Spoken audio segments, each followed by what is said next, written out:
se font appeler les rabbins pour la paix, des rabbins israéliens qui aident des paysans palestiniens à cultiver leurs oliviers sur des terres disputées. Eh bien, dans la vague de tensions actuelle, cette initiative suscite parfois des accès de violence. Reportage Maël Benoliel.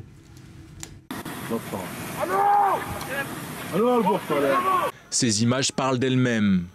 Elles ont fait le tour du monde. Celle d'un rabbin attaqué au couteau par un homme cagoulé en Cisjordanie, tout près de la ville palestinienne de Naplouse et de nombreuses implantations israéliennes.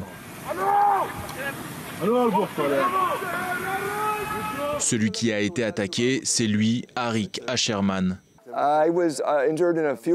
J'ai eu quelques blessures au niveau du torse à cause d'une pierre que j'ai reçue et je me suis cassé le doigt en tombant. J'ai déjà été attaqué à plusieurs reprises, mais jamais encore avec un couteau. Il m'a parlé en hébreu, il m'a dit « Dégage d'ici, barre-toi tout de suite, tu ne mérites pas de porter une kippa ». Moins d'une semaine après les faits, nous avons retrouvé cet Israélien d'origine américaine dans un champ d'oliviers, tout près de celui où il a été agressé par un habitant d'une des implantations israéliennes voisines. Il s'est rapproché de moi en me donnant des coups de pied. Il a sorti son couteau, j'ai trébuché car j'avançais à reculons. À ce moment-là, je n'ai pas voulu faire monter la tension, mais j'étais tellement exposé qu'il fallait que je réagisse. Alors j'ai attrapé sa jambe au moment où il m'a donné un autre coup de pied, mais il aurait pu me tuer facilement. Une semaine après les faits, la police mène toujours l'enquête.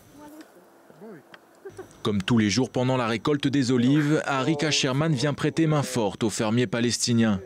Via son association Rabbins pour les droits de l'homme, il répartit des bénévoles dans les champs de ces derniers. Objectif, éviter le vandalisme et les agressions de certains habitants des implantations israéliennes. Nous pensons que c'est important que ces gens reçoivent une protection. À plusieurs kilomètres de ces champs d'oliviers, en plein cœur de Tel Aviv, dans cette autre association, Yesh Din, les propos du rabbin Asherman font écho.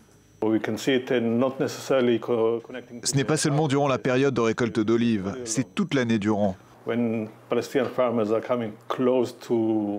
Presque à chaque fois que des fermiers palestiniens se rendent dans leurs champs qui se trouvent à côté d'implantations, les habitants de ces dernières vont essayer de les repousser de leurs terres. Mais selon ce chercheur qui lutte pour le respect des droits de l'homme et des lois dans les territoires palestiniens, les auteurs de ces exactions sont rarement punis.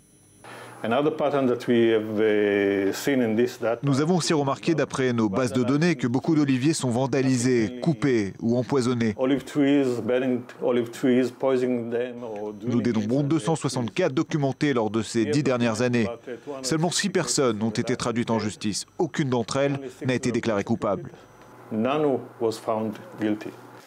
C'est dans un champ d'olives comme celui-là que le rabbin Arik Asherman s'est fait attaquer au couteau vendredi dernier. Mais pour lui, comme pour les bénévoles de son association Rabbins pour les droits de l'homme, pas question d'arrêter d'apporter leur aide à ces agriculteurs palestiniens de Cisjordanie.